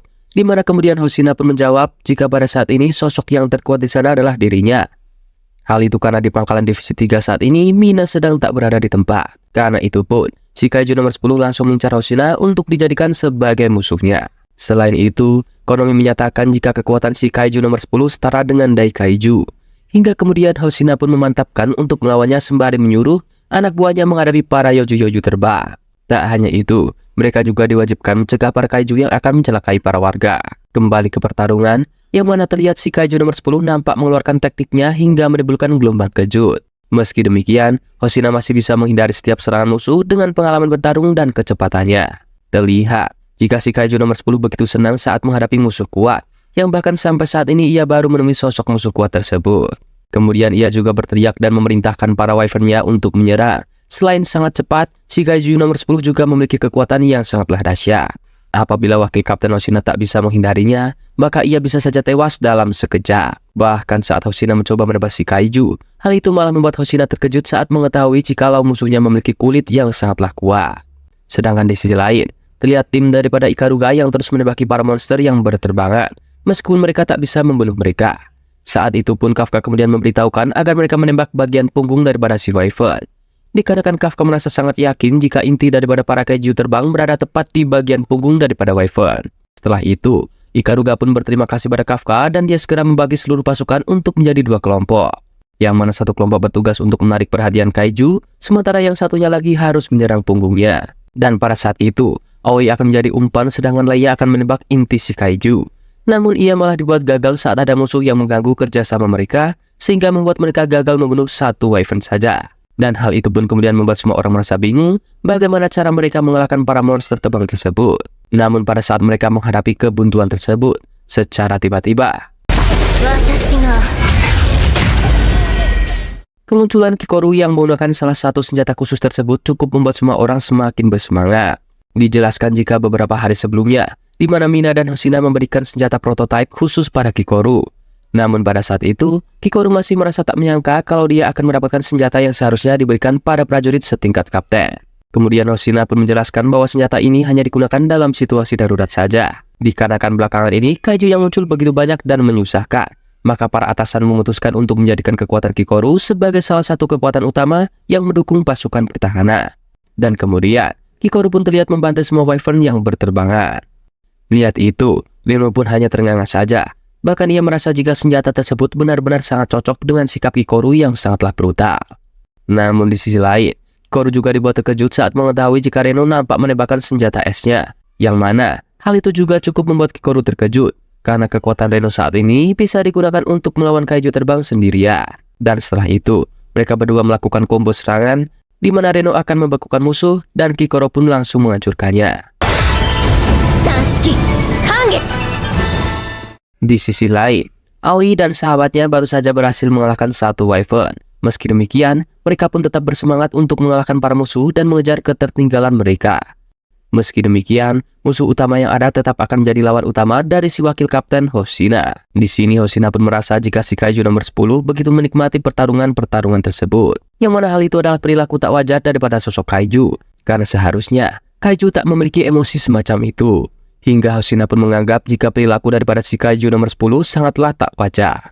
Selain itu, Hoshina juga terlihat terus mundur dan memancing si Kaiju nomor 10 ke dalam lokasi latihan divisi ketiga, di mana si Kaiju nomor 10 terus saja mengejar Hoshina karena ia sangat tertarik dengannya. Bahkan, Kaiju tersebut mengakui kekuatan Hoshina, ditambah lagi tebasan tidak terlihat Hoshina mampu memotong lengan kanannya. Kemudian Hoshina menjelaskan jika di tempat latihan ini, Hoshina bebas mengeluarkan kekuatan penuhnya tanpa perlu khawatir melukai prajurit lain. Dengan pelepasan kekuatan di atas 90%, Hoshina benar-benar siap menyiapkan sosok Kaiju nomor 10 di depannya. Berpindah di sisi lain, di mana para anggota divisi 3 nampak begitu sibuk saat menghadapi para Kaiju terbang yang ada. Bahkan Kafka saat itu juga terlihat menolong Akari dari serangan para musuh, hingga kemudian Kikoru pun segera datang untuk membantu mereka. Sementara Kikoru dan Reno melakukan combo serangan, Kafka dan Akari pun berniat untuk menolong semua korban yang ada. Melihat itu pun, Reno dengan tegas menyuruh agar Kafka tak bertindak sembrono. Dan pada saat itu Reno meminta agar Kafka harus mempercayakan sesama anggota. Untuk itu pun, Kafka nampak mengiyakannya. Sembari berlari, Kafka pun dibuat bangga dengan kerjasama antar pasukan pertahanan yang sangatlah baik. Hingga kemudian tim yang dipimpin oleh Nakano, Shima, dan Ebina datang untuk membantu mereka. Tak hanya itu, bantuan lain pun silih berdatangan. Hingga pada akhirnya mereka pun dapat membalikan keadaan. Kembali pada Hoshina, di mana dengan percaya diri Hoshina mengatakan jika merekalah yang akan menang. Hingga kemudian Hoshina pun membuat si Kaiju 10 terkejut saat merasakan serangannya yang bisa menebas lengannya. Bahkan terlihat jika beberapa bagian tubuhnya nampak terbelah. Selain itu, Hoshina dengan mudah menebas leher si Kaiju nomor 10. Ya, karena musuhnya adalah sosok Kaiju yang kuat, terlihat jika si musuh nampak memulihkan tubuhnya dengan begitu cepat. Sembari menyatakan jika dirinya merasa sangat senang karena bisa berhadapan dengan musuh yang sangat kuat seperti Hoshina. Dan pada akhirnya, mereka pun kembali bertarung dengan sangat brutal. Tetapi, terlihat jika Hoshina nampak lebih unggul dibandingkan si musuh. Dan pada akhirnya, setiap serangan Hoshina bisa membuat inti daripada si Kaiju nomor 10 terlihat dengan begitu jelas. Namun secara tiba-tiba, si Kaiju nomor 10 nampak membesarkan dirinya, yang mana sepertinya si Kaiju nomor 10 memang berniat menjauhkan inti tubuhnya dari serangan Hoshina. Terlihat jika si Kaiju nomor 10 nampak berniat melakukan sesuatu. Karena itu Hoshina juga merasa sangat lega karena dirinya telah berhasil memancing si musuh ke tempat latihan. Dan di mana ia berharap jika serangan besar musuh tak akan mencapai ke pemukiman warga. Shin pun kemudian berpindah di balik ruang kontrol, di mana Konomi kemudian memberitahukan jika kekuatan daripada si Kaiju nomor 10 semakin meningkat, sembari mengeluarkan bawah panas di seluruh tubuhnya.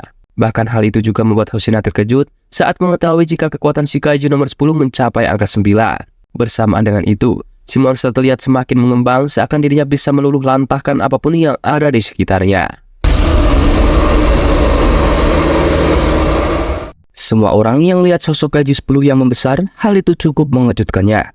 Bahkan semua orang yang berada di ruang kontrol merasa khawatir dengan sosok Kaiju tersebut yang menurut mereka, sosok wakil Kapten Hoshina sekalipun tak lagi bisa menanganinya. Meski demikian, Hoshina masih saja maju untuk menyerang musuh walau hal itu nampak percuma. Melihat perjuangan sang wakil kapten membuat semua orang yang melihatnya begitu kagum. Hal itu karena Hoshina masih bisa menyerang musuh yang terus membesar. Namun, semua serangan Hoshina masih saja tak bisa membuat si Kaiju 10 terluka. Untuk itu, Hoshina berniat melakukan sebuah serangan yang mana ia akan mengincar kelemahan daripada si Kaiju nomor 10. Hingga tiba-tiba saja, sistem seragam anti Kaiju yang dikenakan oleh Hoshina memberitahukan jika dirinya saat ini sedang mengalami overheat. Karena itu pun, Okologi Konomi memperingatkan jika Hoshina terus melanjutkan serangan, hal itu akan berbahaya baginya. Selain itu, Kaiju nomor 10 juga nampak meluncurkan beberapa kaiju terbang untuk dijadikan sebagai misil hidup yang akan langsung meledak saat menghantam tanah.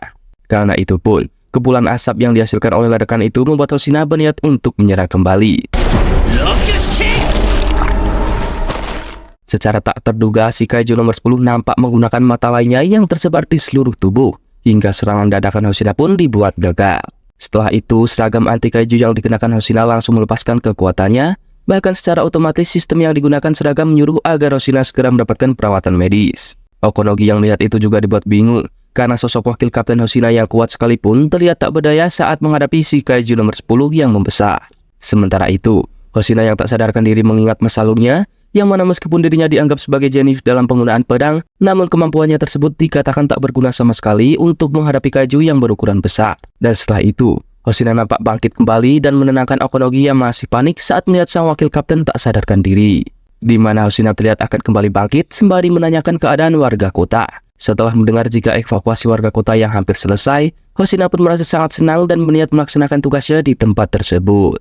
Di sisi lain, si kaiju nomor 10 yang terus mendapatkan serangan nampak memulihkan dirinya. Bahkan ia juga nampak memeringati Hoshina bahwa senjata yang digunakan oleh para pasukan pertahanan saat ini tak akan bisa melukainya sama sekali. Mendengarnya, Hoshina pun mengaku telah mengetahuinya, karena ternyata sang wakil kapten saat ini hanya mengeluarkan output power yang sangatlah rendah. Kemudian Hoshina kembali mengingat, di mana pada saat itu semua orang berpendapat jika Hoshina pasti akan mati jika hanya mengandalkan sebuah pedang saja. Namun dari semua orang yang mengatakan hal tersebut, terdapat salah satu orang yang mengatakan hal sebaliknya, dan sosok tersebut adalah Kapten Mina. Di mana pada saat itu, ia malah memiliki pandangan lain terhadap kemampuan berpedang Hoshina, yang menurutnya dapat membantu dalam mengatasi para kaiju dengan pedangnya tersebut. Mina juga menambahkan jika dirinya bukanlah ahli pedang seperti Hoshina, yang mana dirinya juga tak bisa memegang pisau dapur sama sekali. Oleh karena itulah, ia membutuhkan seseorang yang bisa membukakan jalan agar dirinya bisa membantai semua kaiju di hadapannya. Dan untuk menghormati sosok kaptennya Mina yang telah menerimanya, Hoshina terlihat akan mempertaruhkan nyawanya demi bisa melindungi pangkalan divisi ketiga. Dan untuk itu pun, ia kembali bersiap menyerang si kaiju 10. Sayang seribu sayang, Hoshina malah tertangkap oleh si kaiju, yang mana kemudian Kafka pun melihat akan menyelamatkannya. Tetapi sesaat dirinya yang akan berubah menjadi kaiju, tiba-tiba saja terdapat seseorang yang menembakkan senjatanya. Ternyata, sosok tersebut adalah Mina. Tanpa meminta izin pelepaskan kekuatan, Mina terlihat menembakkan senjatanya walaupun dirinya hanya bisa mengenai bagian tangan dari si kaiju nomor 10. Walau demikian, si kaiju nomor 10 dengan begitu cepat langsung memulihkan tangannya hanya dalam waktu beberapa detik saja. Karena itu, Okonogi kemudian memberitahukan jika inti daripada si kaiju nomor 10 berada di sekitar tulang punggung. Karena itu pun, Hoshina terlihat memaksakan dirinya dengan mengaktifkan output powernya bahkan sampai mencapai 63%, di mana ia kemudian berniat untuk memudahkan Mina dalam menembak kelemahan musuh.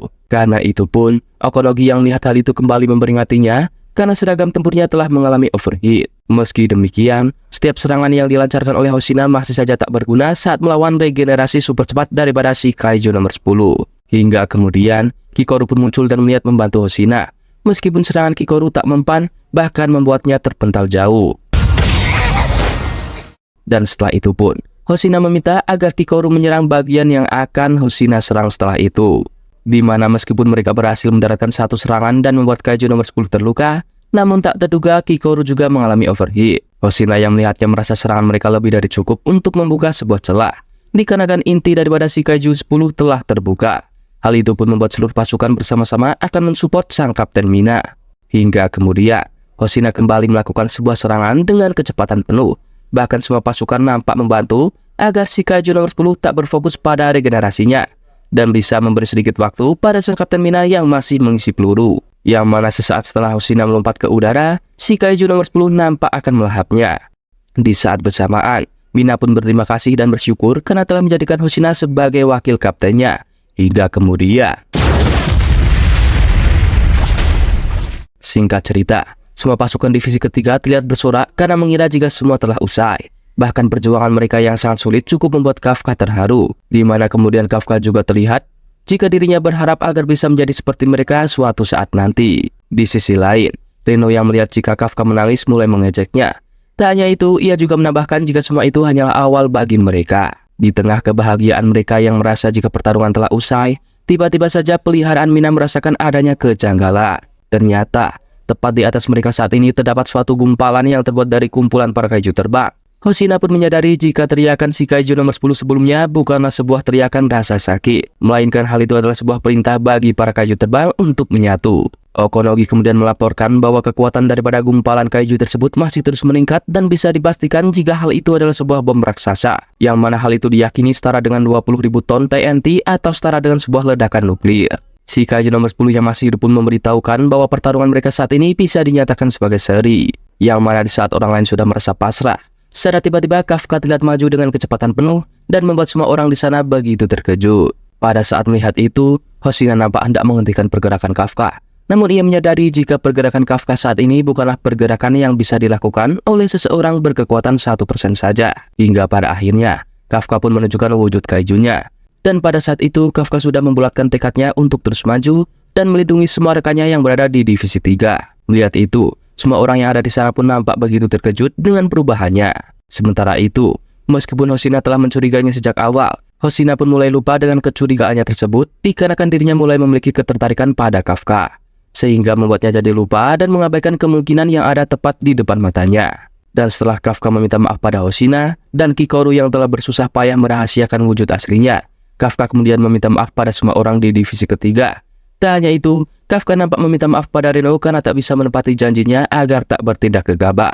Selain itu, Kafka juga merasa sangat sedih karena pada akhirnya ia menunjukkan identitasnya tepat di hadapan Mina, sehingga ia pun merasa jika dirinya tak lagi bisa berdiri di sebelahnya. Namun, saat ini Kafka telah bertekad untuk menyelamatkan semua orang dari ledakan kumpulan kaiju tersebut hingga setelah ledakan besar itu, terlihat jika Kafka dengan wajah muramnya, di mana ia merasa jika kehidupannya telah berakhir. Bahkan saat ini kaki dan tangannya tak lagi bisa digerakkan karena ledakan sebelumnya. Meskipun Kafka telah menyelamatkan semua orang yang ada di sana, namun pada akhirnya ia pun tetap saja ditangkap dan memasrahkan diri. Bahkan yang menyakitkan, seseorang yang memimpin penangkapan adalah sosok Mina sendiri, yang notabene-nya adalah teman masa kecilnya. Berita tertangkapnya Kaiju nomor 8 membuat geger para petinggi, yang dimana mereka kemudian berunding untuk membuat keputusan apakah Kafka harus dimusnahkan atau diteliti dan dijadikan sebagai senjata biologis. Di mana salah satu daripada petinggi pasukan pertahanan adalah ayah dari Kikoru Shinomiya bernama Isao. Setelah itu Isao di sini memerintahkan divisi ketiga untuk segera menyerahkan Kaiju nomor 8 alias Kafka. Di samping itu, saat ini Kafka ditempatkan di sebuah ruangan khusus dalam keadaan diborgol di bagian badan, kaki, bahkan tangannya, agar ia tak bisa menggunakan teknik kaijunya. Pada saat ini, Kafka telah dianggap sebagai ancaman, yang mana kemudian Kafka di sini hanya bisa merenung mengingat perkataan Kikoru sebelumnya, di mana ada dua kemungkinan yang akan terjadi saat dirinya tertangkap, antara dimusnahkan ataupun dijadikan senjata khusus. Dan hal tersebut membuat Kafka hanya bisa pasrah, namun hal yang paling disesalinya yaitu membuat Mina terlihat sedih. Tak lama kemudian, Mina pun datang sembari didampingi para penjaga dan menyatakan bahwa Kafka akan dipindahkan dari penjara divisi ketiga. Setelah itu, Mina pergi begitu saja tanpa mengatakan apapun.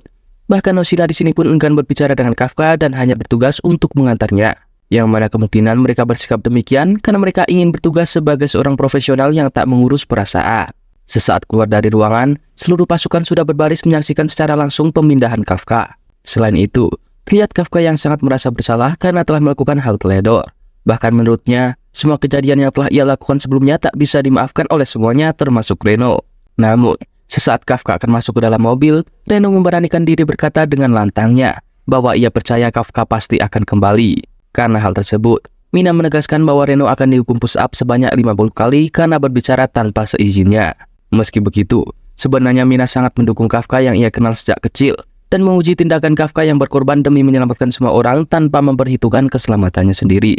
Tetapi, saat ini Mina bertindak sebagai seorang profesional sehingga dirinya hanya akan berlaku sebagai seorang petugas saja. Dan di sini kemudian Mina mengatakan bahwa semua orang telah mengumpulkan informasi dan beberapa video yang dapat meringankan hukuman Kafka.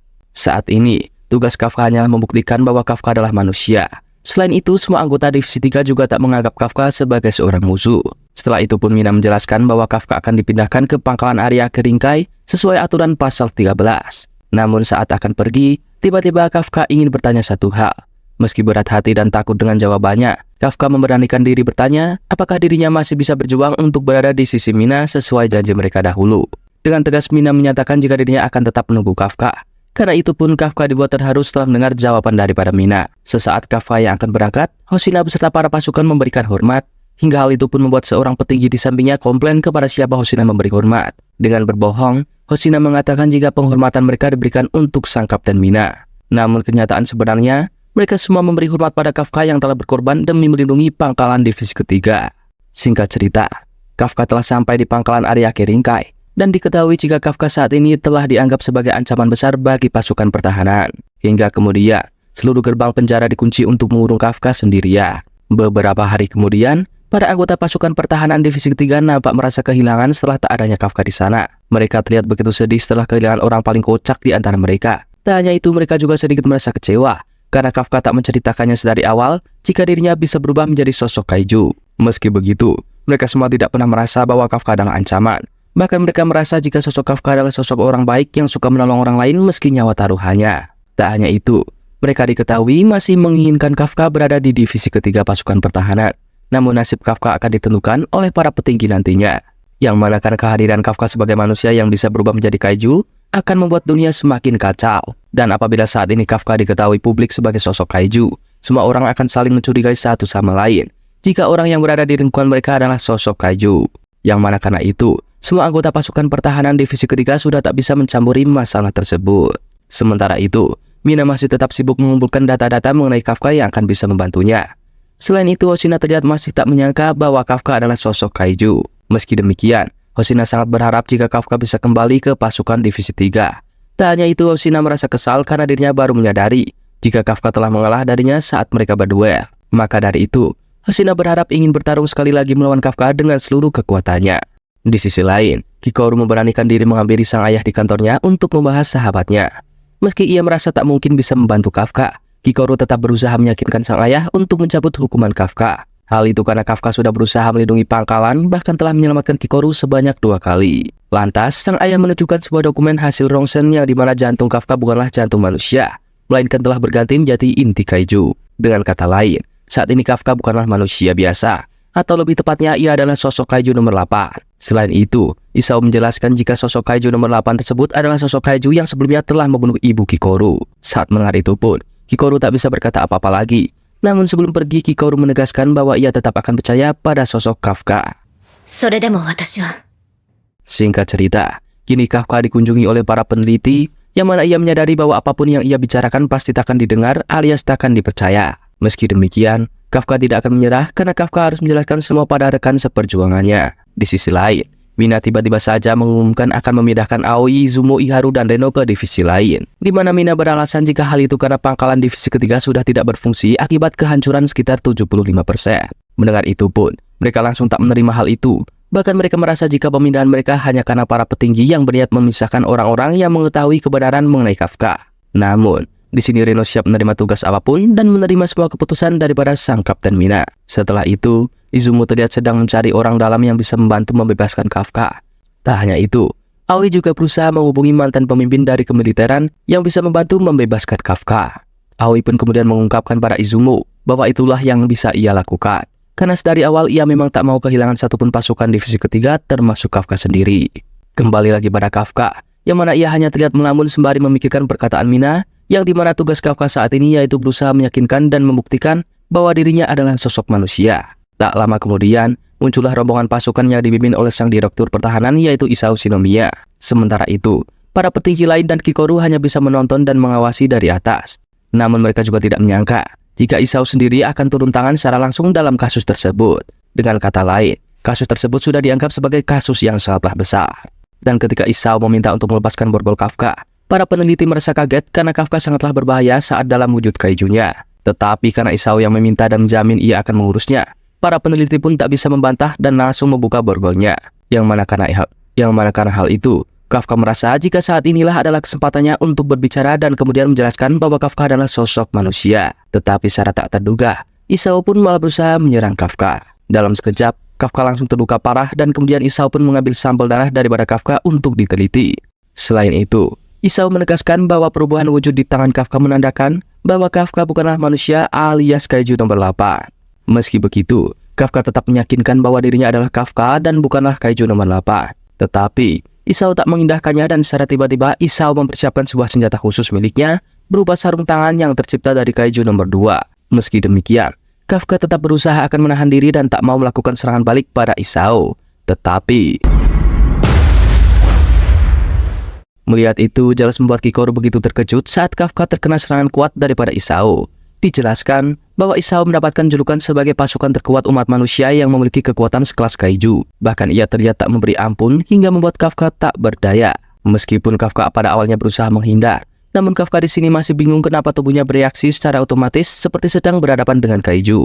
Karena itu, ia pun mulai menyadari jika aura yang dikeluarkan Isao merupakan sosok kaiju nomor 2. Dan dijelaskan jika senjata yang digunakan oleh Isao adalah hasil ekstraksi daripada sosok kaiju nomor 2 yang dahulu pernah menghancurkan sebuah kota tepatnya pada tahun 1972. Di mana sosok kaiju nomor 2 memiliki kekuatan penghancur yang sangatlah brutal. Meski demikian, orang yang bisa mengendalikan kekuatan daripada kaiju nomor 2 tersebut hanyalah Isao selaku direktur pasukan pertahanan. Untungnya, Kafka terlihat bisa menahan serangan Isao, meskipun dirinya harus menggunakan wujud kaijunya. Tak hanya itu, Kafka yang sedari awal terus berusaha tak berubah, tiba-tiba dirinya kehilangan kesadaran dan tubuhnya dikuasai oleh kekuatan kaiju nomor 8. Di sisi lain, Reno terlihat acuh tak acuh terhadap Kafka. Sementara Iharu merasa heran mengapa Reno menerima permintaan untuk pemindahan divisi tersebut. Reno menyatakan bahwa alasan ia ingin menjadi lebih kuat adalah karena dia yakin bahwa Kafka akan kembali. Oleh karena itu, sebelum Kafka kembali, Reno ingin memperkuat dirinya sendiri agar bisa melindungi Kafka dan bukan sebaliknya. Tak lama kemudian, para senior datang untuk memberikan semangat dan meyakinkan bahwa Kafka akan dipulangkan. Mereka mengajak semua orang untuk mengirimkan surat permohonan kepada para petinggi. Karena hari ini adalah hari pengadilan bagi Kafka. Para senior mengabarkan bahwa Kapten Mina sedang dipanggil oleh para petinggi, dan mereka yakin bahwa Mina akan berusaha keras untuk memulangkan dan membawa kembali sosok Kafka. Scene pun kembali pada Kafka yang sedang mengamuk karena kehilangan kesadaran, di mana ia terlihat memukuli Isao dengan begitu brutal. Meski demikian, Isao tetap bangkit dan melancarkan serangan ledakan. Namun serangannya hanya mengenai tubuh palsu kaiju, sementara inti sebenarnya dari si kaiju nomor 8 berada di belakang Isao. Hingga kemudian, terjadi suatu benturan antara dua kekuatan kaiju, hingga hal itu menyebabkan lapisan pelindung di ruangan tersebut mulai hancur. Meskipun lapisan itu seharusnya mampu menahan kaiju dengan kekuatan sebesar 10. Di mana jika dilihat sekilas, pertarungan mereka berdua bukanlah sebuah pertarungan normal. Bahkan hal itu terlalu mengerikan bagi para manusia. Para petinggi yang melihat pertarungan mereka mempercayai bahwa Isao sengaja membiarkan kaiju nomor 8 menunjukkan kekuatan aslinya. Sebenarnya, jika Isao ingin membunuh, dia bisa melakukannya sejak awal sebelum kaiju nomor 8 berubah sepenuhnya. Dengan kata lain, Isao sedang mempertimbangkan apakah Kafka bisa dimanfaatkan ataukah tidak. Di sisi lain, kita melihat Aoi dan Izumo sedang mengobrol, di mana kemudian Aoi mengungkapkan bahwa alasan dia bergabung dengan pasukan pertahanan adalah untuk melindungi seseorang. Tetapi ironisnya, saat ini dirinya malah dilindungi oleh Kafka. Selain itu, Aoi menegaskan jika mereka tak bisa menilai seseorang hanya dari latar belakangnya ataupun perkataan manisnya saja, melainkan mereka harus menilai seseorang berdasarkan tindakannya. Hingga perkataan tersebut pun membuat Izumo juga menyetujuinya. Sementara itu, Kafka terus mengamuk dengan begitu brutal, mirip dengan sosok binatang buas saja. Bahkan hal itu berhasil melukai Isao. Sementara itu, dalam alam bawah sadarnya, Kafka berusaha mengembalikan kesadarannya sembari menyaksikan jika tubuhnya yang bergerak tanpa kendali saat melawan Isao. Bahkan semua serangannya bisa saja membuat Isao sekarat. Karena itu pun, Kafka dibuat sangat panik, terlebih dirinya juga melihat sosok Kikoru di sana. Karena itu juga ia pun dibuat semakin takut jika nantinya ia akan membunuh ayah Kikoru. Di samping itu, Kikoru teringat pada perjanjian yang pernah ia buat dengan Kafka, bahwa jika Kafka kehilangan sifat kemanusiaannya, Kikoru yang akan mengakhiri dengan membunuh Kafka. Karena itu, Kikoru tidak ingin situasi seperti itu terjadi, di mana hal itu karena ia masih mempercayai Hibino Kafka. Tak disangka, Kafka yang sedang berjuang malah dilahap oleh sosok kaiju hingga akhirnya Kafka terbenam dalam alam bawah sadarnya sendiri. Di mana kejadian tersebut membuat Kafka semakin frustasi dan merasa putus asa dengan keadaannya sendiri. Di mana dirinya malah terperangkap dalam kegelapan tanpa harapan sedikit pun. Namun secara tiba-tiba, muncul sebuah gambaran mengenai teman masa kecilnya yaitu sosok Mina. Dan Kafka kemudian mengingat perkataan Mina bahwa Mina akan selalu menunggunya. Dan disitulah harapan Kafka mulai muncul hingga pada akhirnya. Di saat-saat terakhir, Kafka pada akhirnya tersadar sehingga dirinya melukai inti kaijunya dan berniat bunuh diri. Lantas Kafka menegaskan bahwa dirinya bukanlah kaiju nomor 8 dan dirinya menyebutkan jika ia adalah Kafka Hibino dan merupakan seorang manusia. Namun secara tiba-tiba, seseorang bernama Narumi mendekati Isao dan bersiap untuk memenggal Kafka.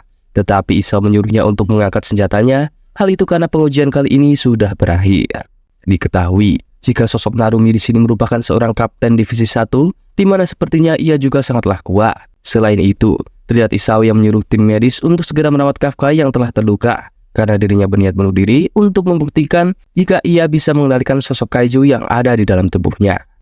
Setelah insiden tersebut, Mina kemudian dipanggil untuk memberikan keterangan mengenai Kafka selama menjadi pasukan pertahanan. Di sini Mina mengakui bahwa Kafka merupakan teman semasa kecilnya, namun Mina tidak pernah memudahkan Kafka dalam ujian masuk sebagai pasukan pertahanan. Para petinggi pun menemukan data bahwa ungkapan Mina memanglah jujur, karena Mina sendiri telah menolak Kafka dan yang menerima Kafka hanyalah Hosina, dan itu pun dijadikan sebagai kadet sebagai pertimbangan. Namun, para petinggi kembali menegaskan jika semua perkataan Mina tak akan membuat keputusan para petinggi berubah sedikit pun. Karena itu pun, Mina harus menerima semua keputusan para petinggi dengan begitu baik. Setelah itu, Mina kembali melaporkan performa Kafka selama menjadi petugas pada saat pembasmian di Sagamihara. Yang mana pada saat itu Kafka memiliki kontribusi besar saat dirinya menemukan inti kaiju, bahkan organ perkembangbiakannya. Bukan hanya itu, Kafka berkali-kali berhasil menyelamatkan banyak pasukan dari bahaya yang mengancam nyawa mereka. Hingga terakhir, Kafka berhasil melempar bom kaiju yang hampir menghancurkan pangkalan divisi ketiga. Namun saat mendengar penjelasan Mina, semua petinggi kocak di sana malah merasa jika semua itu hanyalah karena kekuatan kaiju semata. Dengan kata lain, Kafka memang bukanlah sosok manusia, melainkan sosok kaiju. Meski demikian, Mina terus saja memberikan laporan tanpa mendengarkan perkataan para petinggi. Mina pun kemudian menyatakan bahwa Kafka hanya memiliki kekuatan tempur 0%. Bahkan di ujian sebelumnya Kafka tak pernah lolos ujian sebanyak 12 kali. Maka dari itu, Kafka saat ini merupakan pasukan tertua di antara pasukan baru, dan satu hal yang meyakinkan Mina adalah Kafka tidak pernah berhenti berjuang meski sudah berulang kali telah gagal.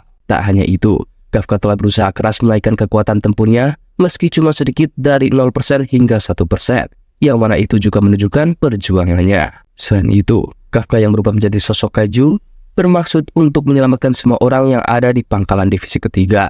Pada intinya, Mina mengenal Kafka sebagai orang yang paling pantang menyerah dari siapapun, bahkan rela berkorban untuk orang lain. Kemudian, Shin pun memperlihatkan masa kecil Mina, di mana ketika Mina menangis karena kehilangan seseorang yang ia sayangi, Kafka pun kemudian datang dan mencoba menenangkannya. Meski sebenarnya, Kafka sendiri tak bisa menahan rasa sedihnya juga.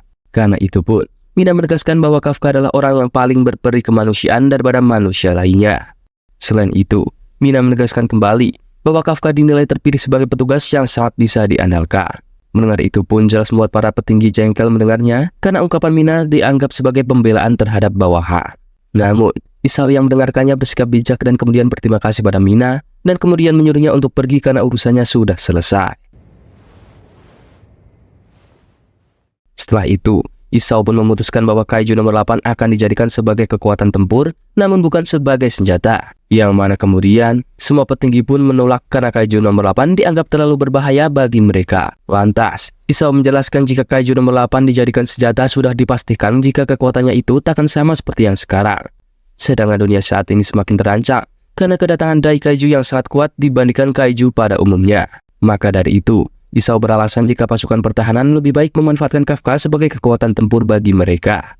Tak hanya itu, Isao kembali mengingatkan bahwa 10 tahun yang lalu telah terjadi ancaman massal hingga menewaskan 200 pasukan termasuk istrinya sendiri. Dengan kata lain, untuk menghindari kejadian itu, Isao akan memanfaatkan Kafka sebagai harapan umat manusia.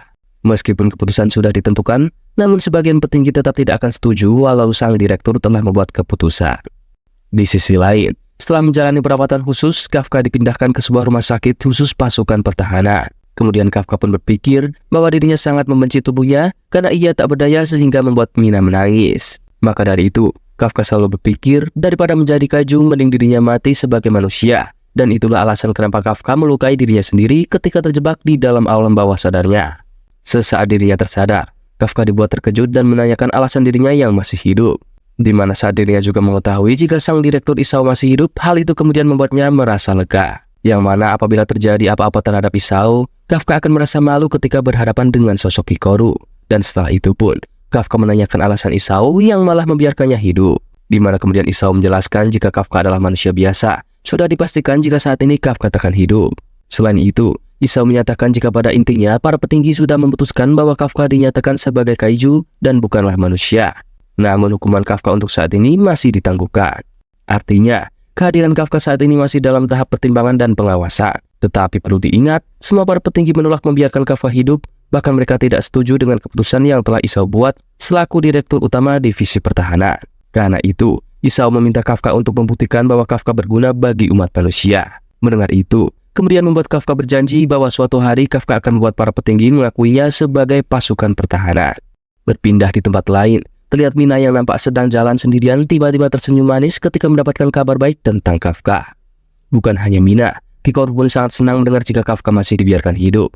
Maka dari itu, kali ini Kikoru berjanji akan jadi lebih kuat lagi, agar dirinya bisa melindungi Kafka nantinya. Sedangkan di sisi lain, Aoi dan Izumo terlihat begitu senang saat mendengar jika Kafka terbebas dari hukuman tanpa orang dalam. Yang mana artinya, semua itu berkat perjuangan Kafka sendiri. Tak hanya itu, terlihat Reno dan Iharu begitu pun semuanya sangat senang mendengar jika Om Kafka telah bebas dan sudah dipastikan jika pasukan pertahanan akan kembali ramai setelah kembalinya Kafka.